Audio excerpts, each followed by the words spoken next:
Great, thank you. All right, Hey, folks, welcome. Yeah, take it away, Thor. thank you, everybody. So the talk today is essentially around building markets for sustainable choices. And in this case, we're talking about the green power market, which I happen to have the opportunity to be involved with back in the early days, back in the early 2000s. So I started working at a major utility, but I'll get more into that later in the talk. So I wanted to just kind of touch on some of the things that we'll be discussing today.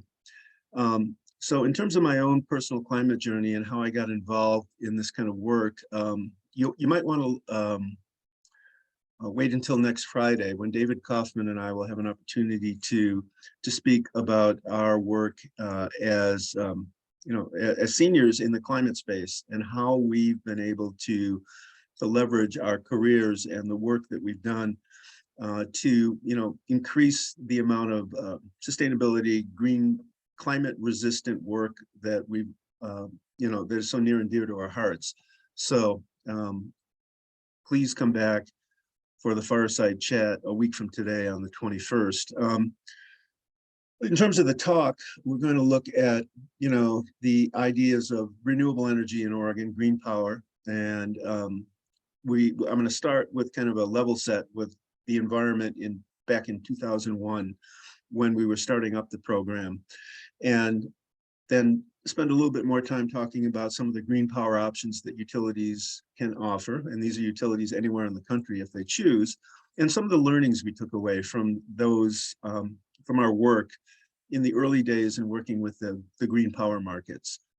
Then I wanted to see if I could branch out into a little bit more work with the sustainable products, how sustainable products can be marketed and how we can, as we look forward and move forward into a future where there's more and more clean energy products, there's more and more clean consumer products or renewable consumer products, that we can successfully market those and build the markets for to create success for these products. And then hopefully that those can lead to sustainable outcomes. So let's get into it. So 2001, I was working at Portland General Electric, which at the time had about 800,000 customers. That number today is obviously increased. And it's essentially the economic core of Oregon. It's the Portland metro area, as well as all the way down to Salem in the south. It extends out east to Mount Hood and out west to some of the wine country in Oregon. At the time, in 2000, Portland General Electric was owned by a rather notorious company known as Enron. And Enron eventually went bankrupt because of its involvement in the California energy crisis. So we had this reputational issue to deal with while we were launching this green power program. That the company that was doing it was still considered part of the Enron empire. And so that was one of the challenges we faced early on. We also were mandated to offer these green power programs by some legislation that passed the Oregon legislature in 1999. And fundamentally, that was around increasing the amount of renewable energy available in Oregon. Only about 2% of the energy in Oregon was renewable. And essentially, Oregon has defined hydro as a non-renewable resource. And that's predicated on the idea that the hydro dams along the Columbia and other rivers in Oregon have resulted in significant riparian impacts. So in Oregon and in a couple of other states, hydro is not considered a renewable energy resource. So that leaves you with wind, geothermal, biomass, a couple of others. But hydro, which is about 30% of 60% statewide and 30% of what the PGE offers, is not considered a renewable resource. So again, we were mandated to make these products available to our customers, and we were struggling to figure out exactly how we wanted to do that. So this chart by Green Tech Media kind of just lists out some of the green power options that utilities across the country are offering. And I'll draw your attention to the top, the one listed at the top there, utility green pricing programs. That's essentially where we landed at Portland General Electric, is we were going to ask customers to pay a premium for their energy if they wanted to sign up for green power. And then on behalf of the customers that did sign up, we would go to the market and purchase renewable energy certificates, or RECs, and then those would be retired on behalf of the customers that were participating in the program. And that still is considered one of the primary ways of delivering renewable energy to customers. So we launched the program, and we had some early learnings. I mean, we were trying to understand what this market was like and who would be attracted to it and what customers would expect. And we found that, much like many innovative new products, we had some early adopters. So we had some initial sales to the early adopters, the people that were the greenest of the green, and they were more than willing to pay a premium and sign up. And but then we plateaued. Then we just couldn't get the kind of continued growth in the number of customers signing up that we saw originally. I mean, it was kind of a spike at first and then just plateaued out. And we had some realizations. First of all, we realized that, the ways that utilities typically communicate with their customers weren't very effective. Many customers consider their utilities much like a government, and they don't necessarily listen to a lot of the communications that they get from their utility. And we realized quickly that, the way utilities typically communicate with customers wasn't going to be our path to success. We also realized that the marketing groups within the utilities were not necessarily the folks that were the best at marketing new innovative products like the Green Power Program. They were more traditionally focused on things like energy efficiency and low-income assistance programs, not the kind of innovative new programs that we were hoping to launch. So recognizing that we had this knowledge gap, we then conducted a number of focus groups and email and direct mail surveys to our customers to really understand what they understood, and B, what they wanted. And the first thing we realized was, this was back again in the early 2000s, that customers had a pretty poor understanding of what renewable energy was. I mean, we at utilities tended to think a lot about energy and exactly, all the different types of natural gas, all these permutations around energy. And most people didn't really think about energy much at all. And when you asked them what renewable energy was, that many people just thought I had one person ask me if it was recycled energy. I mean, it was just very poor understanding. So that was one thing. That was one hurdle we had to overcome, was getting them educated on the renewable energies that were available and the benefits of renewable energy. And then we realized that there was a very low awareness that their utility, in this instance us, PGE, even offered renewable energy options. So that was another barrier we had to deal with. So from there, what we did, we realized we used, these are our listings of utility green power programs in the nation that were put together by the National Renewable Energy Labs in Golden, Colorado. And as you can see there, although we were in the top 5, we realized that we really had the opportunity to grow these programs, and that being number 3 was, notable, but wasn't really that we could do better. So here's what we did. First thing we did is we realized that as a utility, we were not the best marketers and the best communicators to the public, that we needed to bring in somebody that specialized in these kind of programs and products. And so we conducted an RFP, nationwide ones, for green power marketers. And we ended up selecting Green Mountain Energy. In this case, they were located in Austin, Texas, and they had extensive experience, primarily in California, in growing the green power markets during the deregulation phase in California.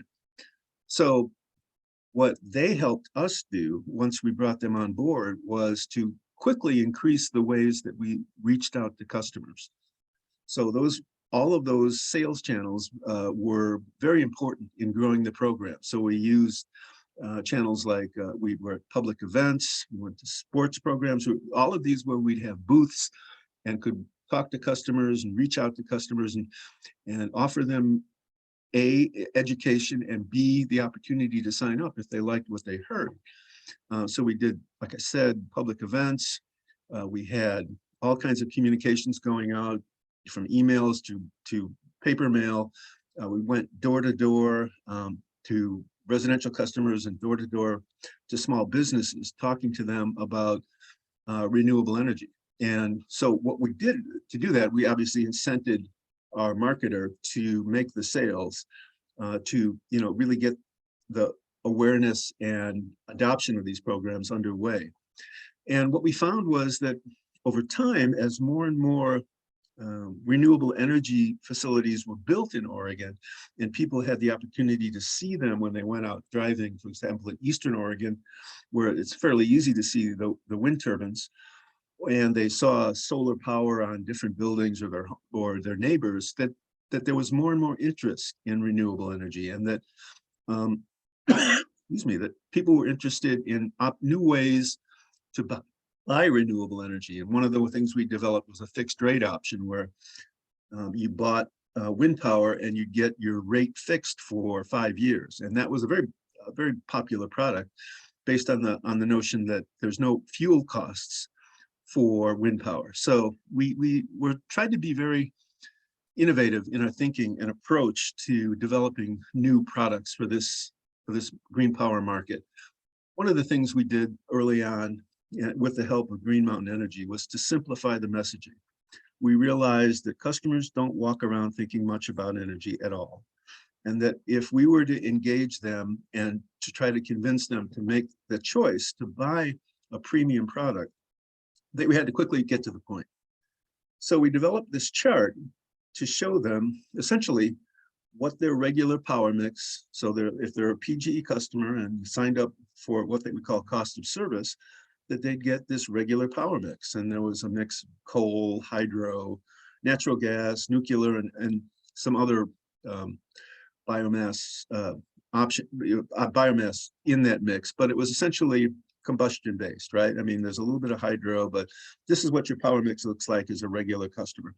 You have the option, however, of going to the pie chart on the right, which is 100% renewable if you sign up for our Green Choice program. So that I think that kind of visual representation was very effective in helping people understand what their options were and the benefits they could receive by making a choice to move to renewable energy. So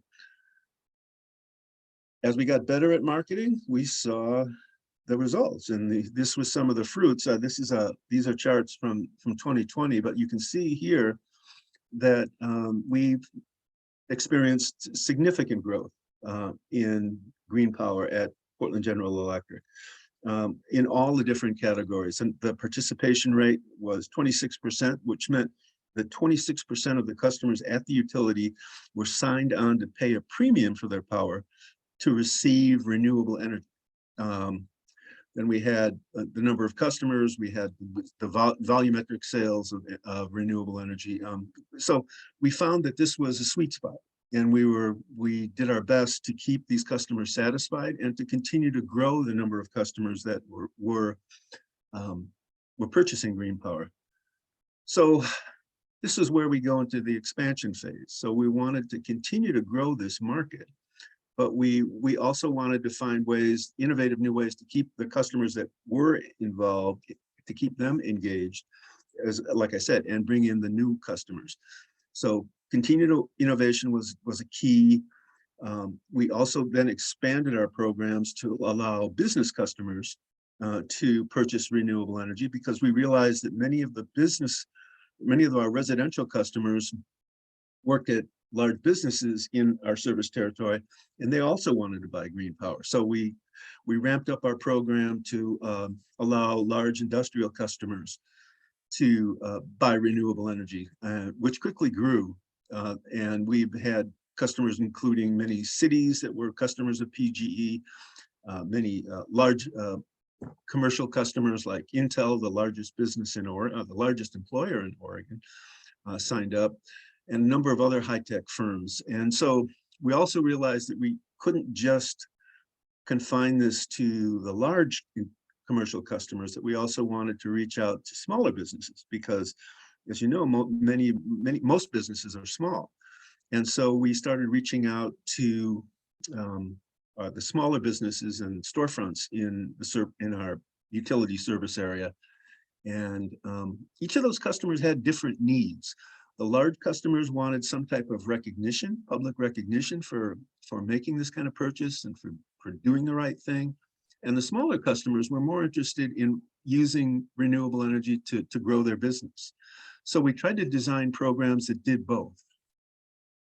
So one of the things we did is we kept up the publicity. We focused on high profile events to make sure that customers knew that renewable energy was a choice and that it was offered by the utility. So one of the things we did is we had a wind turbine blade, much like the one you see here,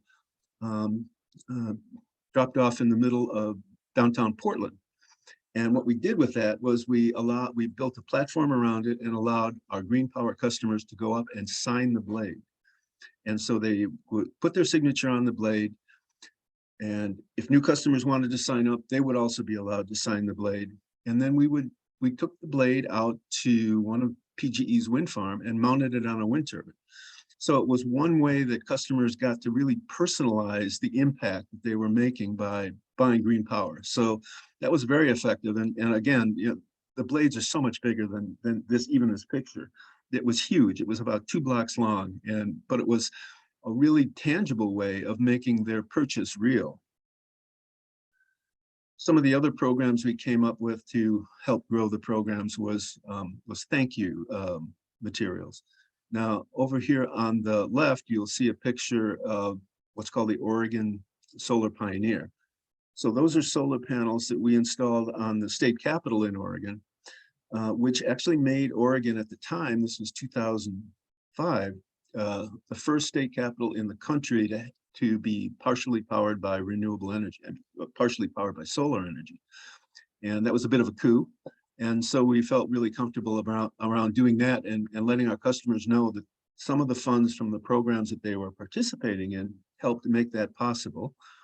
We also had a renewable report newsletter that we sent out to customers that kind of updated them on what was going on in the community and what was happening with renewable energy in general. And then for the smaller business customers, we had a coupon book where if they were to sign up and purchase renewable energy, we would put together a coupon so that they could offer these coupons to other green power customers for a discount. So you could be a restaurant, for example, and have a coupon in this booklet, and customers coming into your restaurant could get 25% off their first meal. Whatever the discount was that retailer found attractive, we would put into the coupon book, and it kind of helped build this green community. So we were we're very happy and honored to be a part of that, growing that kind of green community. For the larger customers, the Intels, the other, the city of Beaverton, the large hospitals, the other large employers in Oregon, we put together these media listings. Oftentimes these were full-page ads in the Oregonian.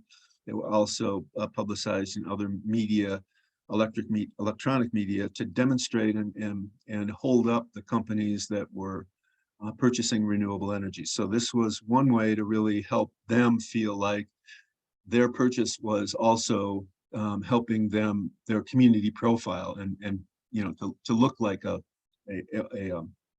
leader in their community. One of the other things we did was we used some of the revenues from the program. Under the statute that was passed in Oregon, we were not allowed to, as a utility, we weren't allowed to profit from these programs. We were required to offer them, but we couldn't take the money and put it in our in our earnings. We had to use it to reinvest it into other renewable resources. And one of the things we did is we developed this solar EV charging station that we located at a museum near downtown Portland. And as you can see, this is about 2009, kind of early in the EV history. So we had a plug-in hybrid that we had developed, that we had modified especially for the utility. And we also had an early 1910 electric car, demonstrating that, electric cars were around at the very beginning of the automotive age. And for a number of reasons, they fell into disfavor, but now we're coming back. So we had this interesting opportunity to use this solar charging station to highlight the history of electric vehicles. Another thing we did is, in conjunction with the Oregon Department of Transportation, we copied a model that had really been developed in Germany, called the Solar Highway Project. So in Germany, they had used solar located along highways, along the Autobahn, in fact, to power some of the lights, the street lights. And so in this case, we took some land at a Oregon Department of Transportation rest stop and converted it into a solar farm. And so this picture shows you about a 1.7 megawatt solar farm located just outside of Portland to the south along I-5, the major north-south interstate in the state. And we sized that project to power all of the street light, well, it's not street lights, the highway lighting along the highway in Oregon. So again, we were using the money to really build more sustainable infrastructure and make it really clear to our customers that by participating in these programs, they were helping to make a difference. So where we've ended up is we have these new projects. We have these new projects that have helped grow awareness around solar and other renewable technologies. We developed new tariffs and new programs, new ways to sell renewable energy beyond just the utility green pricing programs. And more importantly, we also built and supported relationships with these green consumers around the next phase of clean energy products. In this case, we'd be talking about EV charging. These are the customers that have the highest propensity, by the way, for being interested in new clean energy products. So we talk to them, we have these customers that we now know and have an established relationship with that we can talk to about EV charging, smart thermostats, heat pump water heaters. I mean, just a whole array of the new clean energy technologies.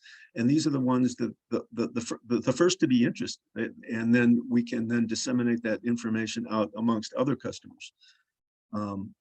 One of the things we noticed early on as we started growing the number of customers in our green power programs was that there are a number of JD Power surveys that industries use to rank their customer satisfaction.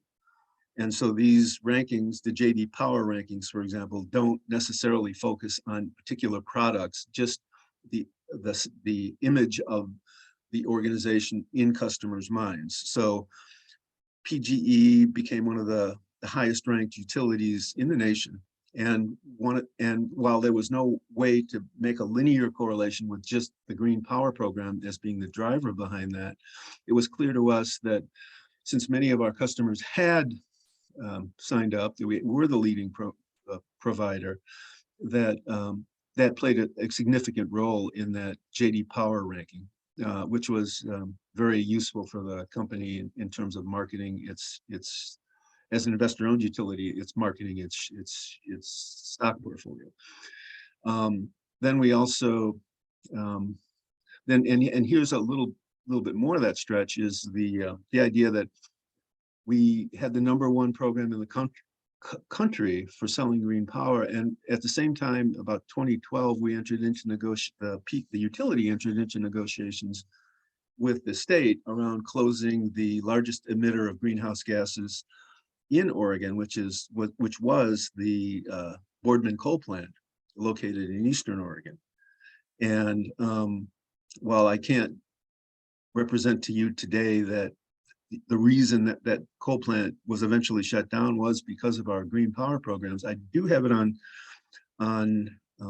good information that it was a significant factor as the utility and upper management, the leadership recognized that, as a leader in the green power industry, we had a significant portion of our high profile customers that wanted renewable energy. So in 2020, we saw this plant being closed down, and just 2 or 3 months ago, they finally, and you can find it on YouTube if you go look, that they finally demolished this plant and the smokestack.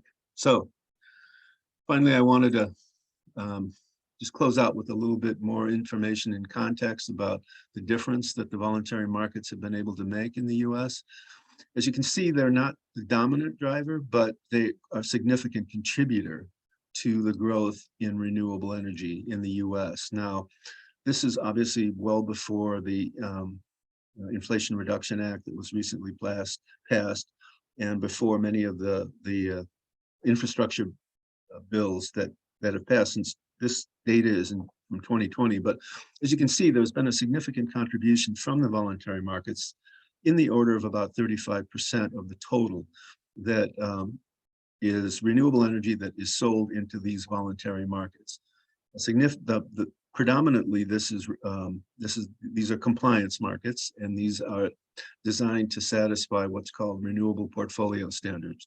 But again, voluntary markets have made a sizable, and somewhat significant impact on the growth of renewable energy. So I wanted to close with sharing some of my thoughts after having the opportunity to work in this industry and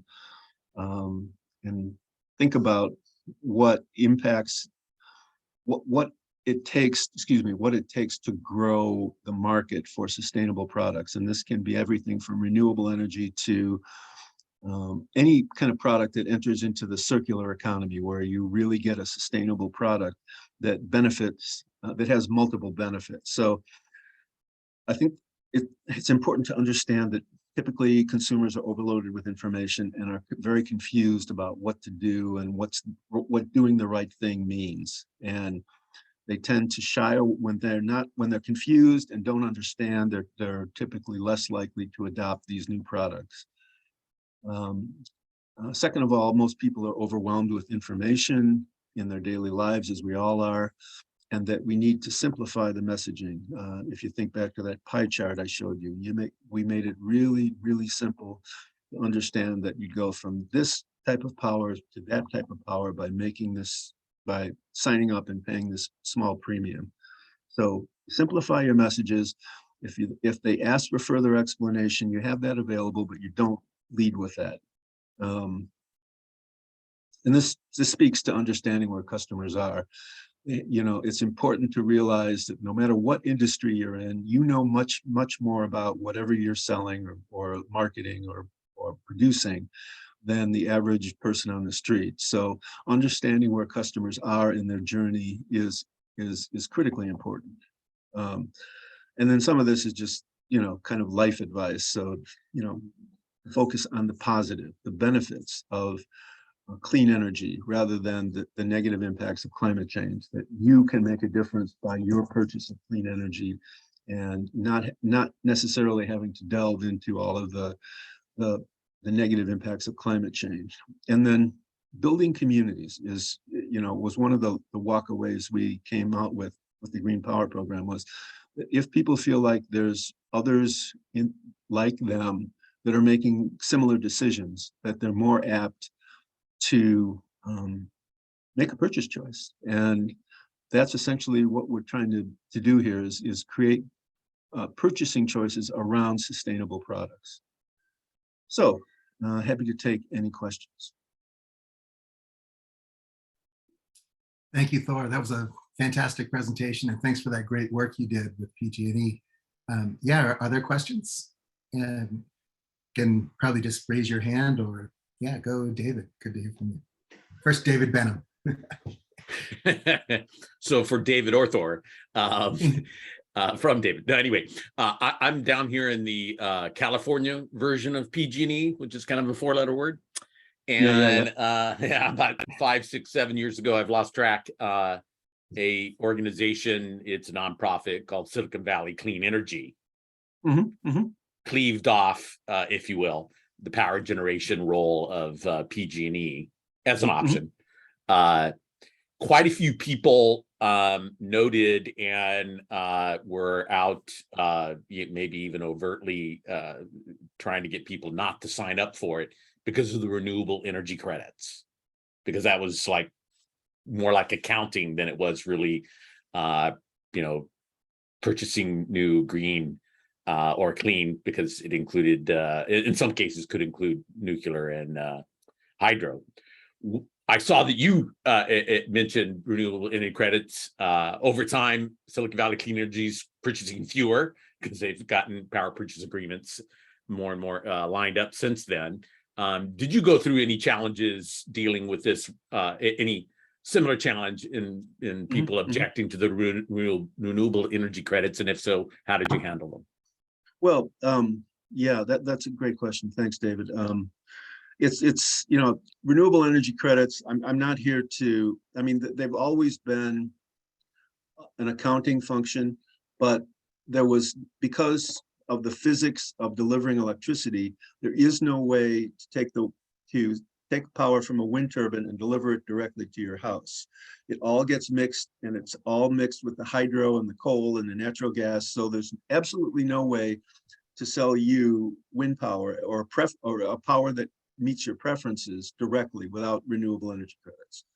So when Marin County, your power provider, makes those bundled purchases that you mentioned, that's because they're buying energy with renewable energy credits. So they're tied together. They're not, you can disaggregate them. I'm sorry if this is getting too technical, but you can sell the renewable energy credits to one person and the actual electricity to another person. But what Marin County is doing is buying it directly from the renewable resource, and it's bundled RECs. So you're still getting RECs. Oh, I see. Okay. And PGE, by the way, is Portland General Electric is a completely different organization than Pacific Gas and Electric. So they're completely unrelated. Oh, so, no, yeah, I realize. Yeah. But just to make that clear, because we always get that confusion. Yeah. And I'm not here to support either organization. I just know that, yeah. We'll feel free to bash my PG&E. I'm with you. Yeah. Well, feel free to bash my. I mean, we had the only coal plant in Oregon for a while there. So. Yeah. David, did you have the other David? Yeah. No, not the other David. So.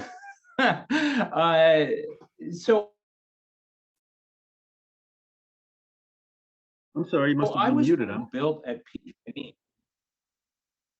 Am I muted? I don't think I am. Okay. Can you hear Okay. me? Go ahead. Yeah. Good. Go ahead. Yes. Okay. Now we can't hear you.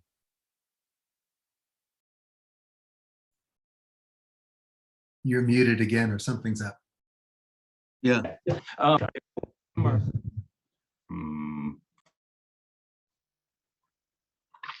I muted and unmuted.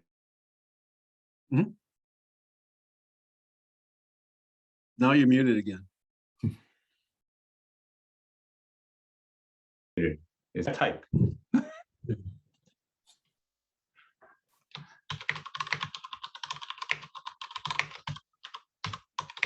Putting it in the chat. Yeah, that's a great idea. Put it in the chat. Although we can hear him typing. So it's something like your microphone's not picking you up because of distance or something. Only because it just completely went blank like it was muted.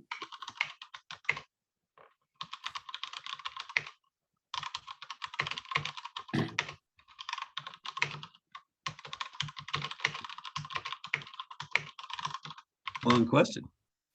Yeah. All right. He's wondering whether PG&E talked to, and again, I was working at Portland General Electric, not PG&E, about the programs you built. So if you're referring to the Portland General Electric where I work, yes, we talk all the time to other utilities about the growth in our programs. There were some utilities that were very interested, and I'll be honest, I mean, at the time, even when I was working, this was 2000, up until about 2010, we could not use the term climate change in our marketing.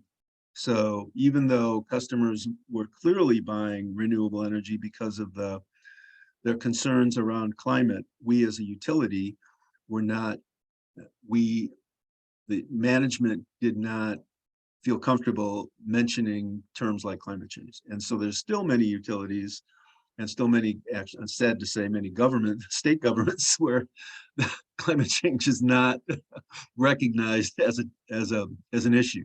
So yeah, the utility industry is extremely conservative.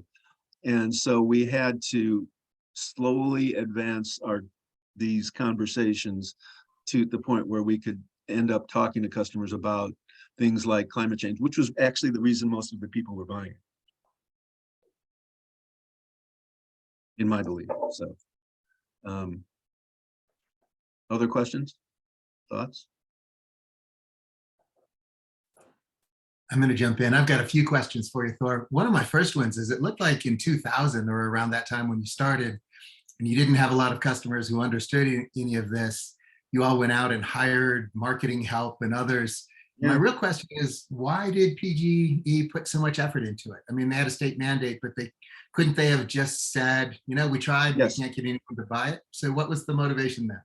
Well, the motivation there was the way the structure of the enabling legislation required us to report to a committee composed of regulators and members of the public about what we were doing to make people to make sure that we were offering these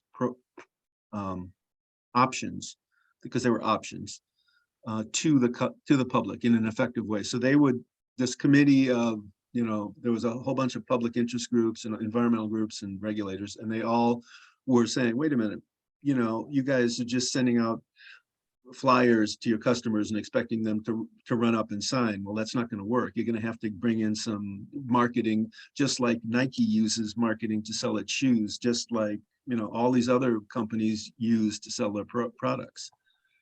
So yeah, that's really what moved the company to get off the dime. And, you know, I was happy to have that because they were supporting what my beliefs. Awesome. Thank you. Anyone have a follow-up here?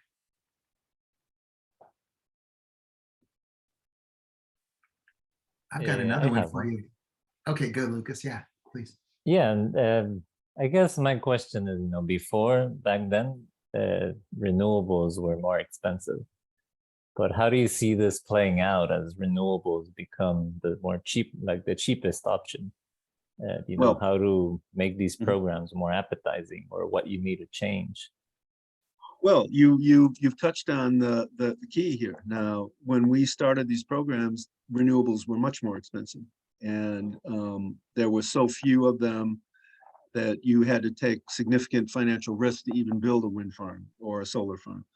And so there are very few people doing this. So the only way that we could make the market, build a market for these, was to incent more development of renewable energy. And so when you purchase renewable energy credits, you're rewarding the people that build wind farms or build solar farms, because they not only get the money from their electricity sales, but they get this additional income from the sale of these renewable energy credits. So that was the way we helped build the market at the beginning, right? Because you needed to have, if there's no financial return, then why am I going to build something that costs me? So now we're at this point, you know, and we passed this inflection point actually maybe 5 years ago. Renewables are cheaper than any combustion product, any combustion-based resource.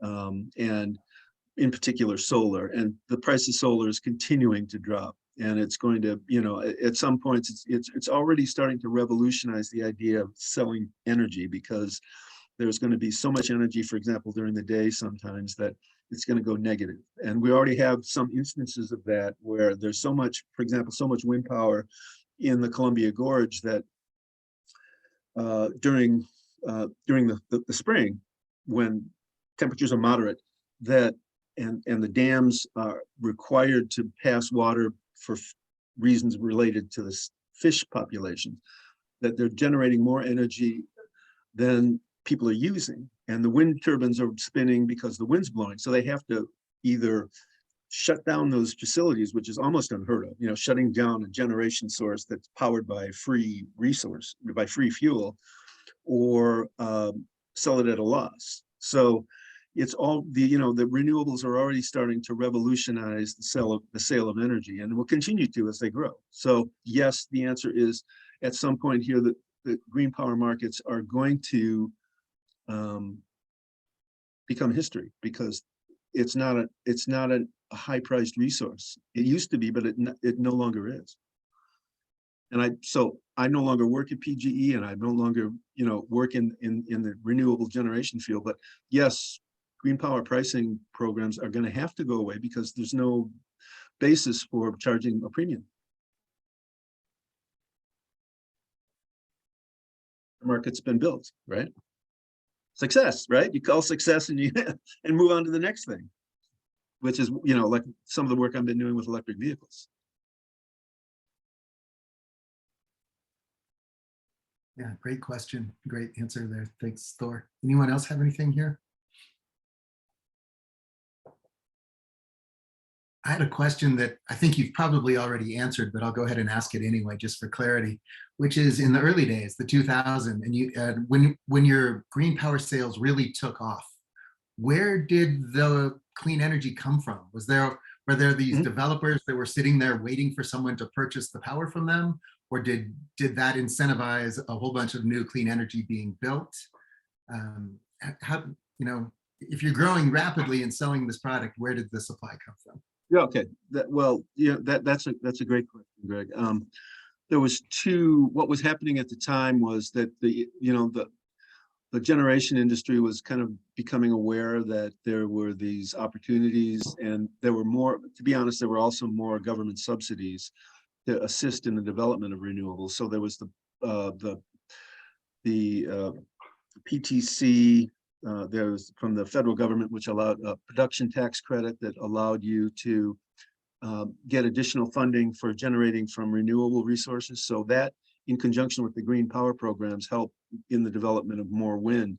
There's been some studies that showed that green pricing programs at the time, this was like 2005 to 2010, helped in the development of significant amount of wind primarily in the Northwest, because the programs are so strong here. And then we also had more and more biomass facilities. These were essentially lumber mills that had plants that were producing electricity by burning wood coming online. And so they'd always been there, but they realized they could now start making money by selling into the renewable energy markets. And at the time, and I'm not sure it's a smart idea, but at the time, biomass, any kind of biomass, meaning burning wood, was considered renewable. That's a little bit more questionable. I suspect that as we go through time, that will have to fall off the list of renewable generation resources. Thanks. I'm going to continue with questions unless someone speaks out. Because I really have a question. You talked about in the early days, the customers really didn't understand energy and didn't think about energy, didn't understand clean energy. Do you think that has changed today? Or what do you think has changed? Gosh, I mean, I'd probably throw that out to the audience. I think unless you're in the energy industry, you don't walk around thinking about it nearly as much as perhaps we do, or the folks on this call. I think you think about it once a month when you get your electric bill, and then you decide if it's too much or too, or it's just right and you're going to pay it. So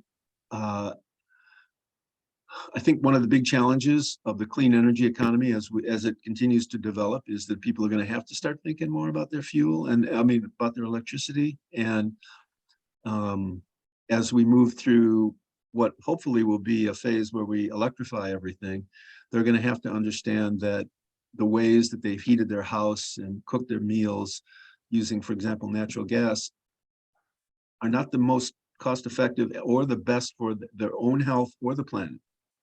And so it's going to require education, right? People need to understand that combusting, burning anything in your house, like when you cook your meals, like in the gas stove we have, that impacts the air quality in your house for you and your children.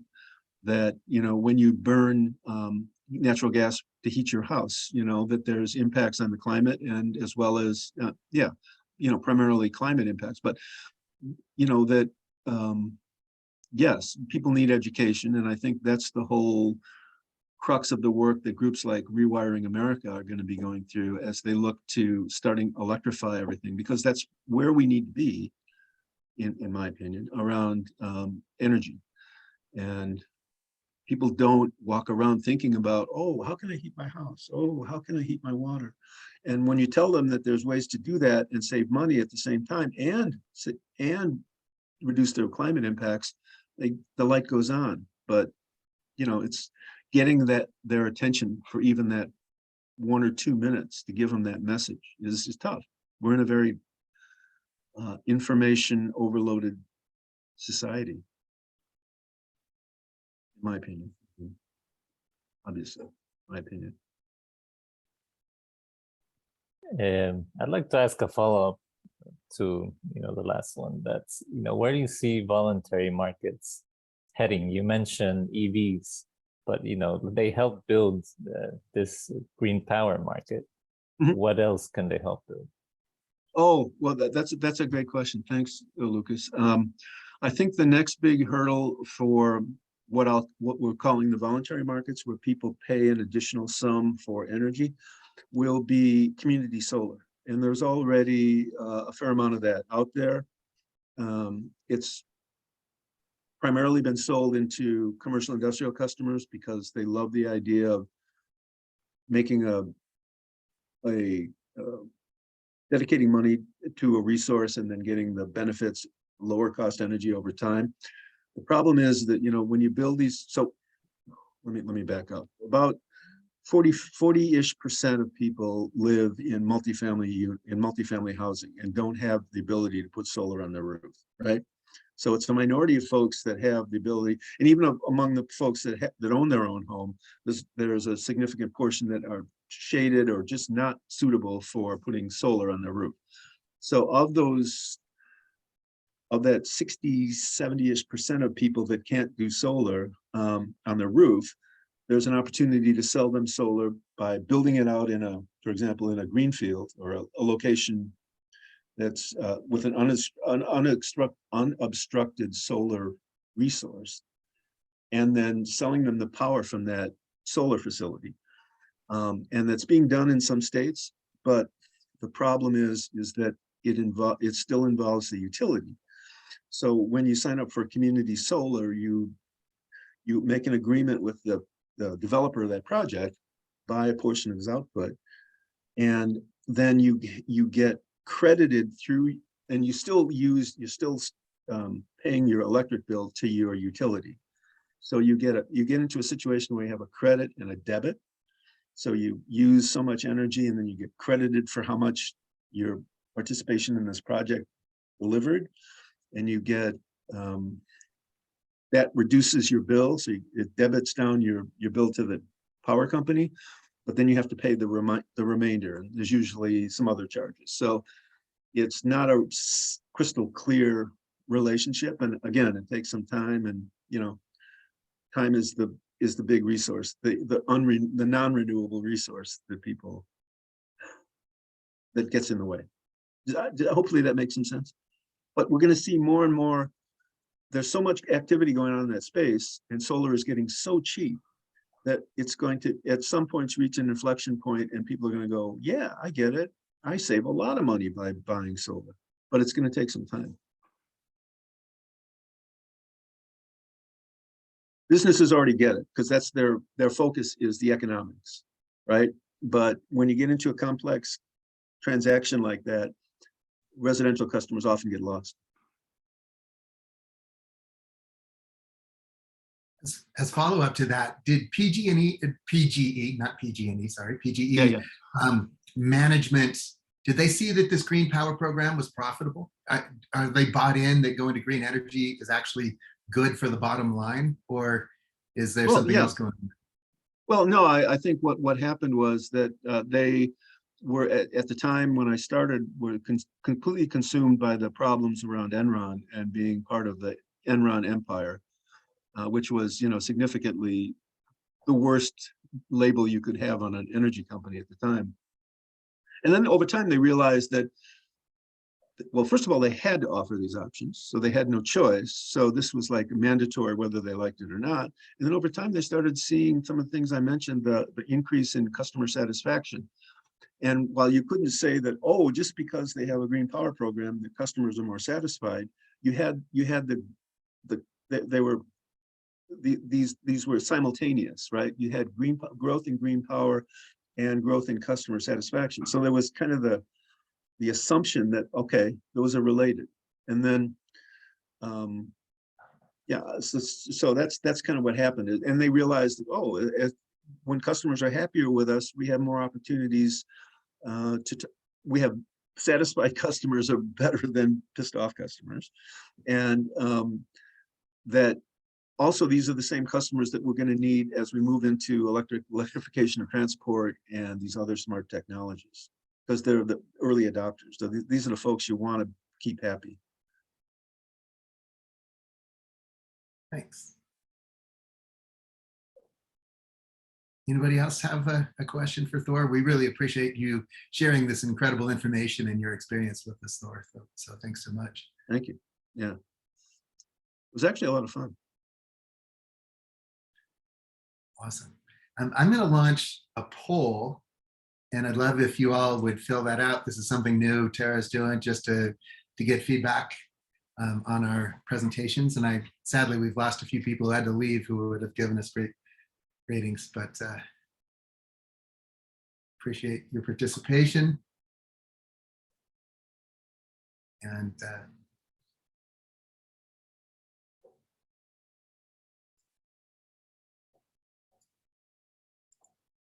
all right. Well, thanks everybody. Thank you, everybody. Appreciate your time. Yeah. And we appreciate yours, Thor. Really fabulous information, and appreciate all your great work on this for all these years. Yeah, Thank you. thank you. Thanks so much. Yeah, Bye-bye. thank you. Thank you. Well, Thank you. All right. I'm going to stop the recording.